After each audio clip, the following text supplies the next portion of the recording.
নমস্কার বন্ধুরা, রমা কুকিংয়ে সবাইকে স্বাগত জানাই।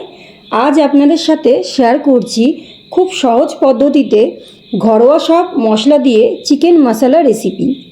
আমার এই রেসিপিটি ফলো করে খুব সহজেই কিন্তু বাড়িতে বসেই বানিয়ে নিতে পারবেন এই রেসিপিটি।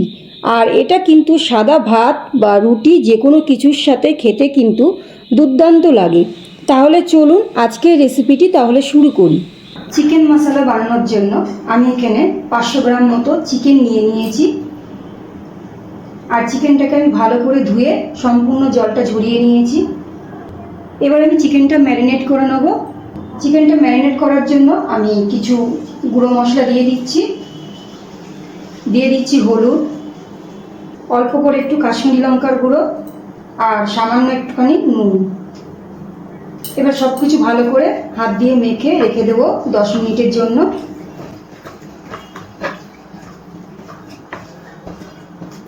চিকেনটাকে ভালো করে ম্যারিনেট করে নিলাম।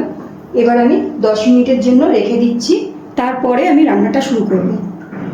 10 মিনিট আমি চিকেনটাকে ম্যারিনেট করে রেখে দিয়েছি। এবার আমি রান্নাটা শুরু করব।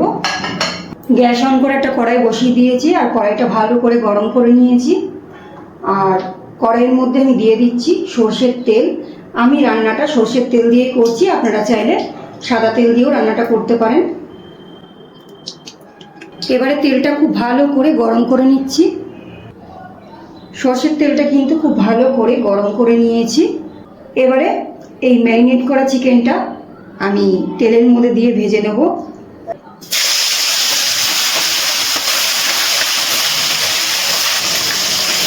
আমি একসাথে পুরো চিকেনটা দিয়ে দিচ্ছি, একবারেই ভেজে নেব।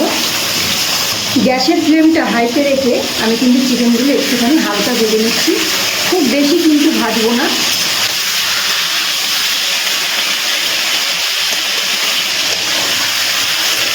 গ্যাসের ফ্লেমটা হাইতে দিয়ে আমি কিন্তু চিকেনটাকে হালকা করে ভেজে নিয়েছি। খুব বেশি কিন্তু ভাজা কোনোভাবেই যাবে না। উপরের কোটিংটা হালকা একটুখানি শক্ত হলেই কিন্তু চিকেনটা তেল থেকে তুলে নিতে হবে।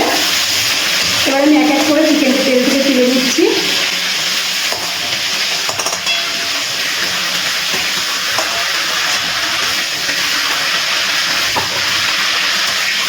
আমি কিন্তু তেলটা একটুখানি কমিয়ে নিয়েছি আর বাকি তেলটা দিয়ে আমি রান্না করছি। যদি প্রয়োজন হয় তেল, তাহলে পরে যে তেলটা নামিয়ে রাখলাম সেটা দিয়ে দেবো।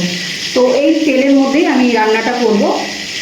দিয়ে দিচ্ছি একটা শুকনো লঙ্কা, একটা তেজপাতা, একটা দারচিনির টুকরো, 2টো এলাচ আর 4টে লবঙ্গ। এবারে ফোড়নটাকে একটুখানি তেলের মধ্যে নাড়াচাড়া করে ভেজে নিচ্ছি।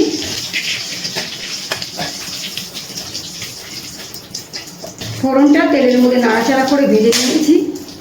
এবার দিয়ে দিচ্ছি কুচানো পেঁয়াজ।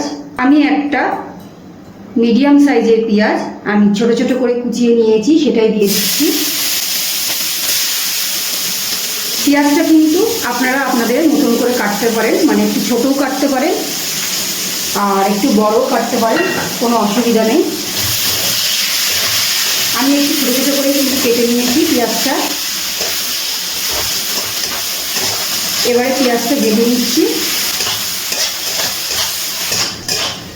পেঁয়াজটা কিন্তু খুব ভালো করে ভেজে নিয়েছি। এবার এর মধ্যে দিয়ে দেবো পেঁয়াজ বাটা।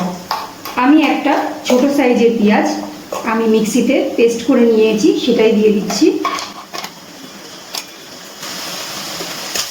গ্যাসের ফ্লেমটা লো টু মিডিয়ামে রেখে পেঁয়াজটা কিন্তু খুব ভালো করে নাড়াচাড়া করে একটুখানি ভেজে নিতে হবে। পেঁয়াজ বাটাটা দেওয়ার পর আমি কিন্তু খুব ভালো করে নাড়াচাড়া করে পেঁয়াজ বাটাটা ভালো করে ভেজে নিয়েছি তেলের মধ্যে। এবার এর মধ্যে দিয়ে দেবো আদা বাটা, রসুন বাটা আর কাঁচা লঙ্কা বাটা। এবারেও আমি খুব ভালো করে নাড়াচাড়া করে কষিয়ে নেব। আদা বাটা আর রসুন বাটার কাঁচা গন্ধ যতক্ষণ না যাবে ততক্ষণ কিন্তু আমি কষিয়ে নেব। খুব ভালো করে আমি আদা রসুন বাটা কষিয়ে নিয়েছি। এবারে এখানে কিছু গুঁড়ো মশলা দিয়ে দেবো। দিয়ে দিচ্ছি 1 চামচ জিরে গুঁড়ো, 1 চামচ ধনে গুঁড়ো, হলুদ, কালারের জন্য দিয়ে দিচ্ছি কাশ্মীরি লঙ্কার গুঁড়ো। আপনারা ঝালের জন্য লাল লঙ্কার গুঁড়োও দিতে পারেন, আমি এখানে দিচ্ছি না, যেহেতু আমি কাঁচা লঙ্কা বাটা দিয়েছি আর ফোড়নে শুকনো লঙ্কা দিয়েছিলাম, সেই জন্য আর দিচ্ছি না। আর দিয়ে দিচ্ছি লবণ, পরিমাণ মতো লবণ দিয়ে দিয়েছি। এবার দিয়ে দিচ্ছি খুব সামান্য একটু জল। এবারে সব কিছু খুব ভালো করে আমি মিশিয়ে কষিয়ে নিচ্ছি।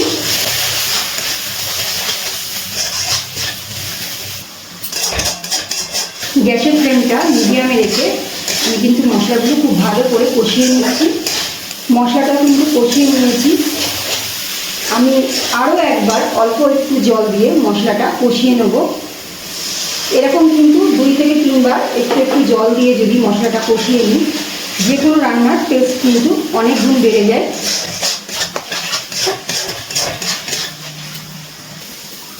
খুব ভালো করে কিন্তু মশলাগুলো কষিয়ে নিয়েছি। এবার এর মধ্যে আমি দিয়ে দিচ্ছি চিকেন মশলা।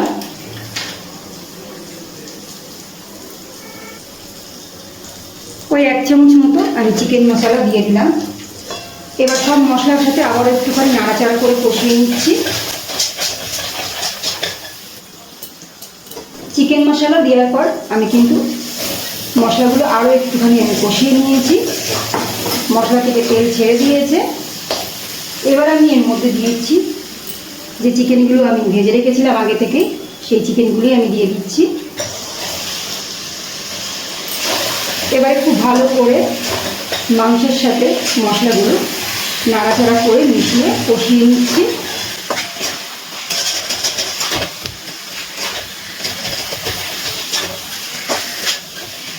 গ্যাসের ফ্লেমটা লোতে রেখে আমি কিন্তু চিকেনগুলো মশলার সাথে ভালো করে মিশিয়ে একটু কষিয়ে নিয়েছি।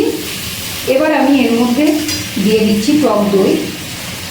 টক দইটা যদি আপনাদের হাতের কাছে বা ঘরে থাকে তাহলেই দেবেন, আর যদি না থাকে ঘরে তাহলে কিন্তু দেওয়ার কোনো প্রয়োজন নেই। টক দই আর টমেটো ছাড়া কিন্তু এই চিকেন মশলাটা খেতে কিন্তু খুবই ভালো হবে। আমার কাছে ছিল তাই আমি টক দইটা দিয়ে দিলাম।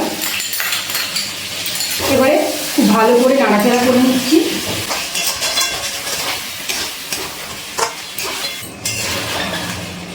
টক দইটা দিয়ে খুব ভালো করে চিকেনের সাথে কিন্তু আমি মিশিয়ে নিয়েছি। এবারে গ্যাসের ফ্লেমটা একদম লোতে রেখে আমি ঢাকনা দিয়ে ঢেকে রাখছি। কিছুক্ষণ পর আমি ঢাকনাটা তুলে নিচ্ছি। আমি কিন্তু 2 থেকে 3 বার ঢাকনা তুলে তুলে একটু নাড়াচাড়া করে নিয়েছি, নাহলে কিন্তু নিচে লেগে যাবে নাড়াচাড়া না করলে, তাই আমি নাড়াচাড়া করে নিয়েছিলাম।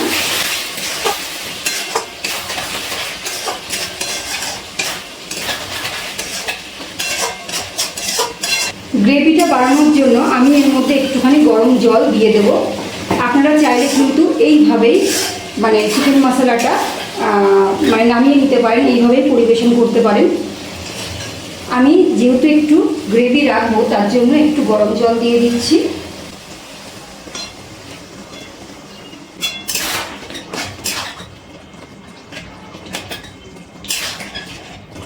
গরম জল দেওয়ার পর আমি আবারও একটুখানি ঢাকনা দিয়ে একটুখানি ঢেকে রাখছি। 5 মিনিট পর আমি ঢাকনাটা তুলে নিচ্ছি।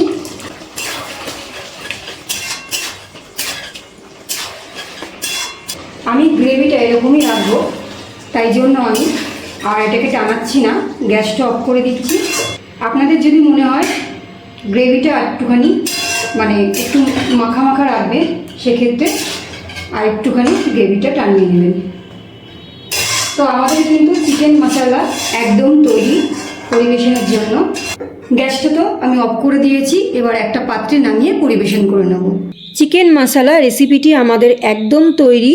খুব সহজ ও সিম্পলভাবে তৈরি চিকেন মশলা রেসিপি আপনারাও বাড়িতে যে কোনো ছোটোখাটো অনুষ্ঠানে এইভাবে বানিয়ে নিতে পারেন। তাহলে আজকের ভিডিওটি আপনাদের কেমন লাগলো কমেন্ট করে জানাবেন। ভিডিওটি ভালো লাগলে প্রতিবারের মতো একটা লাইক ও শেয়ার করতে ভুলবেন না। আমার চ্যানেলে যে সকল পুরনো বন্ধু আছেন তাদের অসংখ্য ধন্যবাদ আমার পাশে থাকার জন্য। আর চ্যানেলে যদি নতুন বন্ধু হয়ে থাকেন চ্যানেলটি সাবস্ক্রাইব করে আমার পাশে থাকবেন। আজ এই পর্যন্ত, আবারও হাজির হয়ে যাব অন্য কোনো রেসিপির সাথে। সবাই ভালো থাকবেন, সুস্থ থাকবেন, ধন্যবাদ।